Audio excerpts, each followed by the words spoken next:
이제 사도행전 9장에 다다랐습니다. 사도행전 9장에 첫 번째 등장하는 단어는 바로 이러한 단어입니다. 어떠한 단어입니까? 사울이. 사도행전 7장에 사울이라는 사람이 등장했거든요. 그 사울이라는 사람이 어떠한 캐릭터였습니까? 사울의 직업이 뭐였죠?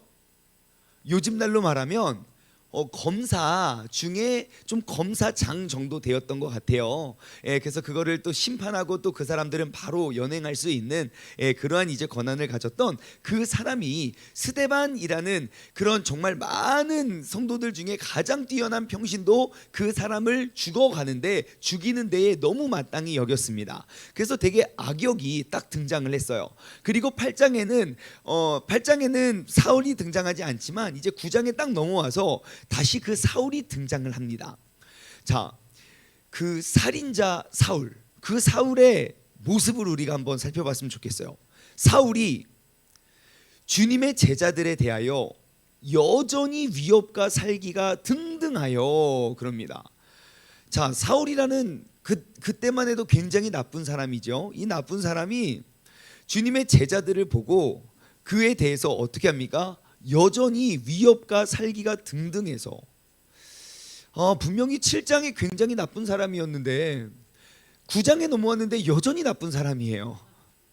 여러분, 우리가 열심히 기도한다고 해서 그 나쁜 사람이 갑자기 막 드라마틱하게 좋아지지 않을 수도 있습니다. 우리가 간절히 원한다고 해서 이 사람이 갑자기 9장에 넘어왔다고 해서 7장의 사람이 9장에 넘어왔다고 해서 갑자기 모든 사건과 문제가 수르륵 해결되지 않을 수도 있습니다. 항상 나를 힘들게 하고 나를 괴롭히고 공격하는 그 사람이 나의 원함대로 나의 뜻대로 내가 원하는 타이밍에 그 사람이 좋아지거나 달라지거나 혹은 나를 짓누르는 그런 환경과 어려움이 갑자기 내가 원하는 때에 좋아지지 않을 수도 있습니다. 여러분, 그럴 때 어떻게 하십니까? 하나님, 내가 화나고 짜증이 막 버럭 나고, 여러분들 이렇게 내가 간절히 하나님께 기도할 때 그 기도의 응답이 바로 이루어지지 않을 수도 있어요.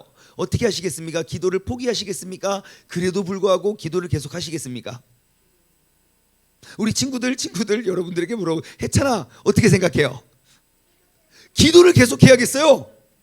아멘.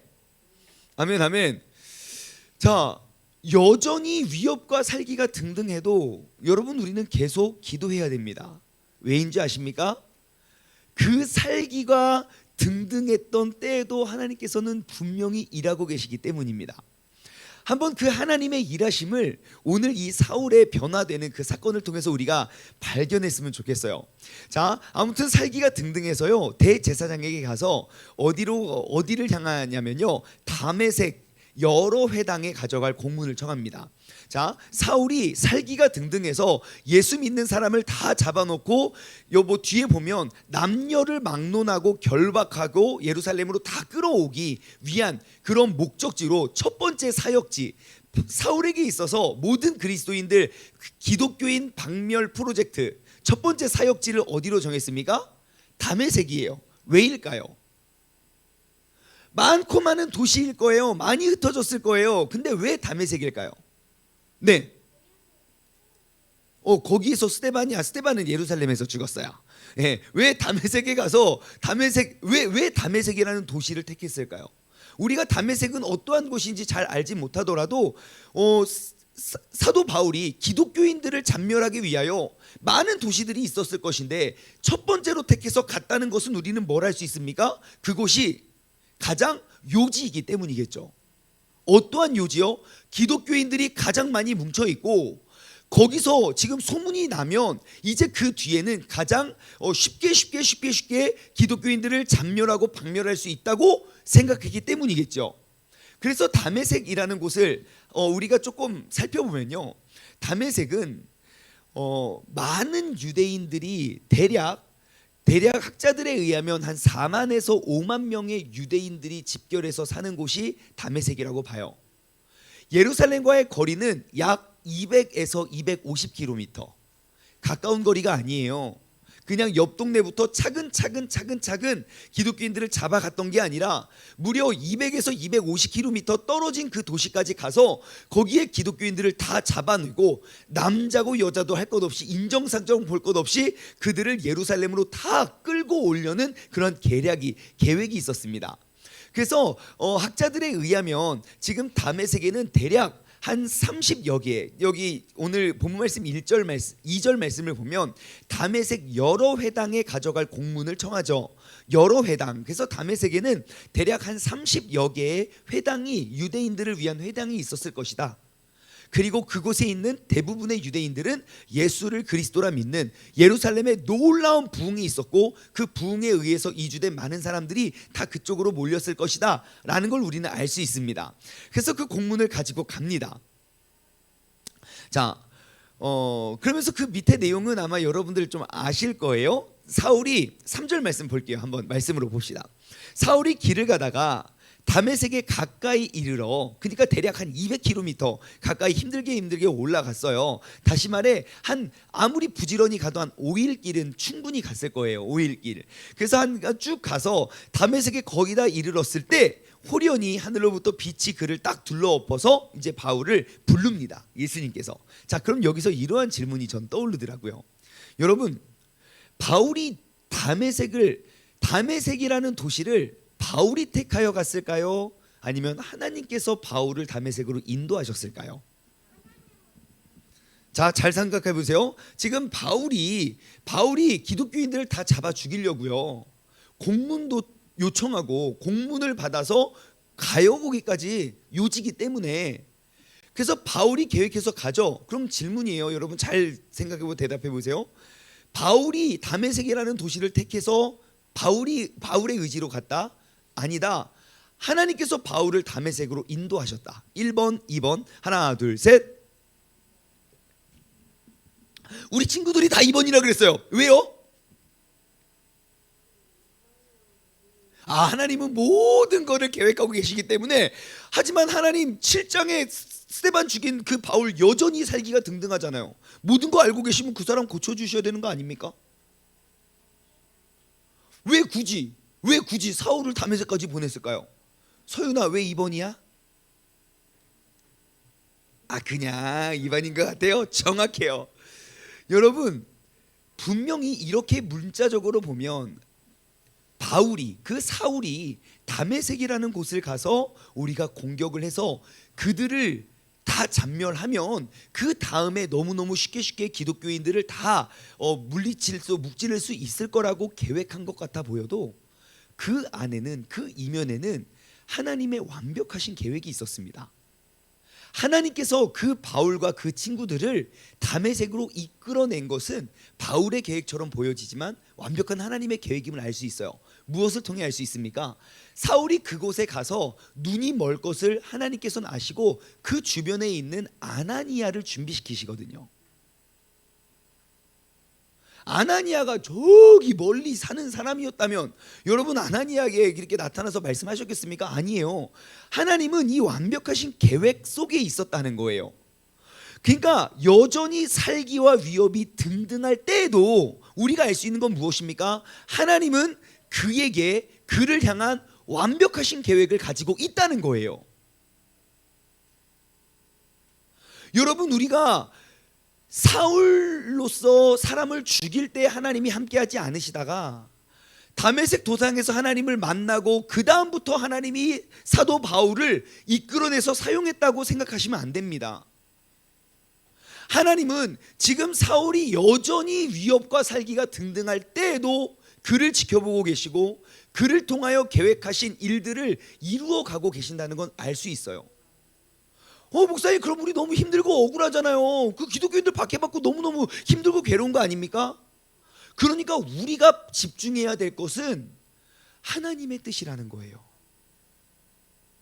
지금은 살기가 등등하지만 그 사울이 이제 며칠 후면 변화될 그것을 하나님은 알고 계시기 때문입니다.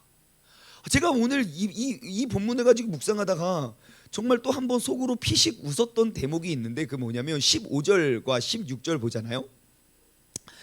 주께서 이르시되 가라 그래요. 가래요. 아나니아한테 가래요. 사울에게 가래요. 이 사람은 내 이름을 이방인과 임금들과 이스라엘 자손들에게 전하기 위하여 택한 나의 그릇이다 그래요. 우리는 정말 하나님의 그릇 같아 보이진 않는데 하나님은 나의 그릇이래요. 그러면서 아나니아가 가고 싶었을까요? 안 가고 싶었을까요? 안 가고 싶다고 그래요. 그 전에 보면 나 안 간다고, 지금 내가 소문이 자자하다고, 나도 그 사람 안 보고 싶다고. 그러니까 16절에 주님께서 이렇게 말해요. 그가 내 이름을 위하여 얼마나 고난을 받아야 할 것을 내가 그에게 보이리라 그래요. 사울이 나를 위하여 엄청난 고난을 당할 거래요. 그러니까 17절에 아나니아가 갑니다. 고난? 그럼 내가 가야지. 가서 이 웃기지 않습니까? 예, 야 이거는 아나니아야, 네가 감당할 수 없는 고난을 사울은 당할 거야. 그래서 나는 사울을 지금까지 지켜보고 있었단다. 하지만 이제는 때가 이르러 내가 사울과 너를 통하여 준비한, 내가 세팅한 그 세팅 속에 그가 나와왔단다. 여러분, 요나도 그러하지 않을까요? 요나를 처음부터 하나님이 요나를 택하여 그냥 니누의 땅으로 가라고 했어서 요나가 이렇게 순종하고 나아갔더라면, 여러분, 요나는 그 엄청난 간증과 그 니누의 땅에 가서 내가 복음을 전하는 그러기에 너무너무 연약한 사람이었어요. 하지만 그의 불순종이 그에게 더욱더 큰 믿음을 낳았고요. 요나서 맨 마지막에 맞아요, 인간적으로 반항을 해요. 하지만 신약 성경에 보시면 예수님께서 말씀하시죠. 요나의 표적 외에는 내가 나타낼 표적이 없다. 나도 이제 죽었다가 3일 동안 묻혀 있다가 나도 부활하겠다. 하나님은 그렇게 불순종의 순간을 통해서도 일하고 계신다는 거예요. 그러니까 우리가 나는 이해할 수 없고 지금 9장에 이르러 여전히 사울이 위협과 살기가 등등 하더라도, 여러분, 우리가 그것 보고 흔들리지 말고 하나님 바라보며 하나님 의지하며 우리가 나아갈 수 있는 믿음의 사람 되기를 주님의 이름으로 소망합니다. 자, 그렇게 갑니다. 3절로 돌아와서요. 사울이 길을 가다가 다메섹에 가까이 이르렀더니 호련히, 그러니까 갑자기 하늘로부터 빛이 그를 샥 둘러쳐요. 그때 하나님의 임재와 하나님의 빛이 딱 임했을 때, 주님께서 나와 함께 계시는구나, 주님의 빛이 나를 비췄을 때 사울이 어떻게 합니까? 땅에 엎드려집니다. 땅에 엎드려져. 자, 사울이 예수님의 음성을 들을 때가 그의 자세와 태도는 어떠합니까? 엎드린 상태에서 주님의 음성이 들립니다. 여러분, 우리가 이 엎드림에 대해서 한번 생각해 볼까요? 엎드림. 여러분, 사울이 가다가 빛이 딱 둘러고 눈이 안 보이면 이렇게 서 있을 수도 있어요. 근데 주님의 음성을 듣기 위해선 하나님은 그를 엎드리게 만드셨어요. 엎드림이 무엇입니까? 나를 낮추는 거겠죠. 내가 낮춘다는 건 무엇입니까? 상대를 높이는 게 나의 엎드림이겠지요. 또한 나의 주권을 포기하는 것이 엎드림이겠지요. 나의 뜻이 있지만 당신의 뜻에 내가 순종하고 굴복하겠습니다의 엎드림. 나의 교만을 다 내려놓고 내가 이전에는 이렇게 살기가 등등했었지만 내가 이제 당신 앞에 엎드립니다 라는 건 나의 겸손과 나의 자금을 인정하고 상대의 큼을 인정하는 것. 여러분, 예배의 기원, 예배의 어원이 바로 그 엎드림입니다. 내가 하나님 앞에 완전히 엎드리는 것. 다시 말해, 이 예배의 주인이신 하나님의 말씀이 선포되어질 때 나의 모든 경험과 노하우와 나의 모든 욕심과 나의 모든 생각과 계산을 하나님 앞에 내어놓는 것. 여러분, 그 엎드림을 통해 하나님의 음성이 사울에게 들려옵니다. 여러분, 오늘 한번 돌아보았으면 좋겠어요. 여러분, 나는 하나님 앞에 엎드린 자입니까? 내가 하나님의 음성을 듣고 하나님의 말씀대로 우리가 순종하며 나아가길 원한다면, 여러분, 우리의 자세와 태도는 엎드림으로 나아가야 됩니다.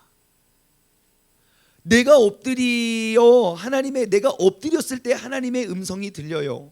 왜냐하면 지금 그 자리에 많은 사람들이 있었지만 정말 그 빛을 보고 그 소리를 들은 건 엎드린 자 사울이었기 때문입니다. 그래서 외치죠. 주여 누구시냐니까. 네가 박해하는 예수다. 그리고 그 엎드림의 순간 그렇게 살기와 기세가 등등했던 사울이 어떻게 되는지 아십니까? 자신의 의지로는 아무것도 할 수 없는 그러한 사람이 돼요. 누군가에게 이끌림 받아서 다메섹으로 가요. 여러분, 사울은 눈은 떴으나 아무것도 보지 못하고 사람의 손에 끌려 다메섹으로 들어가서, 여태까지 사울의 인생은 누군가를 계속 이끌고 갔던 인생이었어요. 사람을 주도하고 내가 앞장서고 끌고 갔던 인생이 하나님 앞에 딱 엎드려지니까 누군가에게 끌려가는 인생으로 바뀌더라고요. 그렇게 낮은 자가 되어 하나님은 그를 변화시킵니다. 여러분, 예수님의 사명을 모르는 인생, 어떠한 인생입니까? 8절 말씀 보면 눈은 떴으나 아무것도 보지 못하는 인생.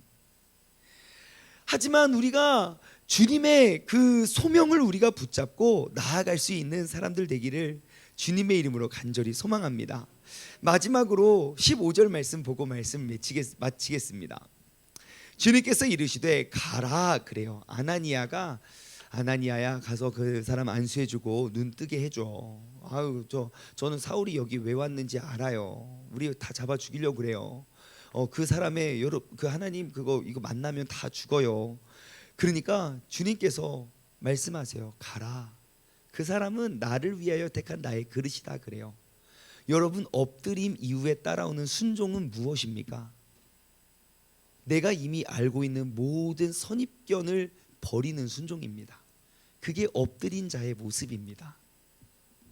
이미 나의 모든 계획이 있을 때 아나니아는 알고 있어요. 아나니아뿐만 아니라 그 동네에 있는 모든 그리스도인들, 아니요, 그리스도인이 아닌 사람도 알고 있어요. 지금 사울의 무리가 이쪽에 와서 무엇 할지를. 그럼에도 불구하고 아나니아는 가라라는 명령에, 하나님의 명령에 순종하고 나아갑니다. 그 다음에 문제는 하나님이 보여주셨기 때문에 나아가는 게 아니에요. 보여주실 것을 기대함으로 나아간다는 거예요. 여러분, 우리가 이 엎드림의 순종을 우리가 회복했으면 좋겠습니다.